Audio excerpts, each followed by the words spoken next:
મહિલાઓ અને બાળકીઓ ઉપર અત્યાચારની ઘટનામાં સતત વધારો જોવા મળી રહ્યો છે। સુરતના માંડવીના અંતરિયાળ વિસ્તારમાં એક આધેડે એક દીકરીને ચોકલેટની લાલચ આપી અપહરણ કરી દુષ્કર્મ ગુજાર્યું। જો કે શંકાસ્પદના સ્કેચ અને 500 થી વધારે લોકોની પૂછપરછના અંતે આ નરાધમને ઝડપી પાડવામાં આવ્યો છે।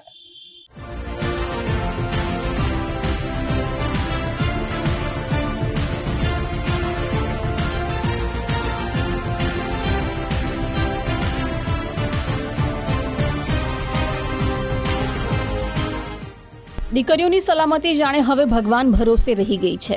એટલે જ ઘરની બહાર શેરીમાં રમતી કે નજીકની દુકાને ચીજવસ્તુ લેવા ગયેલી દીકરીઓ પણ હવસના વરુનો શિકાર બને છે। દીકરીઓ પર દુષ્કર્મના મોટાભાગના કિસ્સામાં પાડોશી કે ઓળખીતા લોકો જ બાળકીને શિકાર બનાવે છે। ભરૂચના વાલિયા તાલુકાના એક અંતરિયાળ ગામમાં દીકરીના અપહરણ બાદ દુષ્કર્મની ઘટનાએ સૌને ચોંકાવી દીધા। એક નરાધમ આધેડે ઘરની બહાર રમી રહેલી 4 વર્ષની બાળકી પર નજર બગાડી। અજાણ્યા નરાધમે ચોકલેટની લાલચે બાળકીનું અપહરણ કર્યું। આ આધેડે ગામની સીમમાં એક અવાવરું સ્થળે ઝાડીઓમાં લઈ જઈને બાળકી પર દુષ્કર્મ આચર્યું। માતાએ થોડીવાર બાદ તપાસ કરતા બાળકી સીમમાંથી બેભાન સ્થિતિમાં મળી આવી। વાલિયા પોલીસ મથકે બાળકીના સગાએ ફરિયાદ નોંધાવી। આ કેસની ગંભીરતા સમજીને ભરૂચ લોકલ ક્રાઇમ બ્રાન્ચ અને સ્પેશિયલ ઓપરેશન ગ્રુપે 7 ટીમ બનાવીને શોધખોળ હાથ ધરી। પોલીસે 2-3 પ્રત્યક્ષદર્શીઓએ કરેલા વર્ણનના આધારે શકમંદ વ્યક્તિનો સ્કેચ તૈયાર કર્યો। આસપાસના કેટલાક સીસીટીવી ફૂટેજની ચકાસણી કરવાની સાથે લગ્ન પ્રસંગે જાનમાં આવેલા 500 થી વધારે વ્યક્તિઓની આકરી પૂછપરછ કરવામાં આવી। સ્કેચના આધારે શંકાસ્પદ લાગતા કેટલાક ઇસમો પૈકી 51 વર્ષીય રાજુ ગામિત પોલીસની પૂછપરછમાં ભાંગી પડ્યો।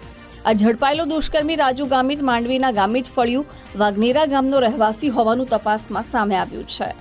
14/4/2026 ના રોજ એક ફરિયાદ અમારે ત્યાં વાલિયા પોલીસ સ્ટેશનમાં એક ફરિયાદી આવી હતી। જેના કહેવા મુજબ આની બાળકી જેની ઉંમર 5 સાલ છે, આના સાથમે એક રાજુભાઈ સનોપ શાંતિભાઈ ગામે ઉંમર વર્ષ 51 વાઘનેરા માંડવીના જે માણસ છે, આને 9 તારીખમાં આને લલચાવીને ફોસલાવીને અને ચોકલેટનો લાલચ આપીને ખેતરમાં લઈ જઈને બલાત્કાર આચર્યો હતો। જેમાં અમારે 14/4/26માં અપહરણ સાથે રેપ અને પોક્સોની એફઆઈઆર દાખલ થઈ હતી। આ દુષ્કર્મ પીડિત 4 વર્ષની બાળકીને મેડિકલ પરીક્ષણ બાદ સારવાર અર્થે વાલિયાની સરકારી હોસ્પિટલમાં ખસેડવામાં આવી છે। વાલિયા પોલીસે આધેડ નરાધમ રાજુ ગામિત વિરુદ્ધ અપહરણ, પોક્સો અને દુષ્કર્મ સહિતની ગંભીર કલમો હેઠળ ગુનો નોંધ્યો છે। આ નરાધમ વિરુદ્ધ દુષ્કર્મ આચર્યું તે સ્થળેથી મહત્વના પુરાવા એકઠા કરવામાં આવી રહ્યા છે। આ ઉપરાંત મેડિકલ રિપોર્ટની સાથે જ કેટલાક પ્રત્યક્ષદર્શીઓ અને પીડિતાની માતાનું નિવેદન પણ અગત્યનો પુરાવો બની રહેશે। જોકે આરોપી ત્યાંથી નાસી ગયેલ હતો, જેથી આની શોધખોળ માટે અમારે એલસીબી, એસઓજી અને લોકલ પીઆઈના નેતૃત્વમાં 6 થી 7 ટીમો બનાવવામાં આવી અને એ ટીમો હ્યુમન ઇન્ટેલિજન્સ અને ટેકનિકલ ઇન્ટેલિજન્સના આધારે કાલે એક શંકાસ્પદ વ્યક્તિની આઈડેન્ટિફાઈ કર્યો, જેનું નામ રાજુભાઈ છે, જે આરોપી તરીકે છે। પછી આની યુક્તિ પ્રયુક્તિ તરીકે પૂછપરછ કરતા આજે આને ગુનો આચરેલ હોવાનો કબૂલ કરેલ, જે પછી આની 3:35 આજે બપોરે ધરપકડ કરવામાં આવી। એક ચોકલેટ આપવાની લાલચે સીમના નિર્જન વિસ્તારમાં લઈ જઈને બાળકી સાથે દુષ્કર્મ આચર્યા બાદ આરોપી કોઈને જાણ નહીં થાય તેવા ઈરાદે નાસી છૂટ્યો હતો। જો કે 2-3 પ્રત્યક્ષદર્શીઓ બાળકીને લઈને જતા આધેડને દેખી જતા સમગ્ર પાપનો ભાંડો ફૂટ્યો।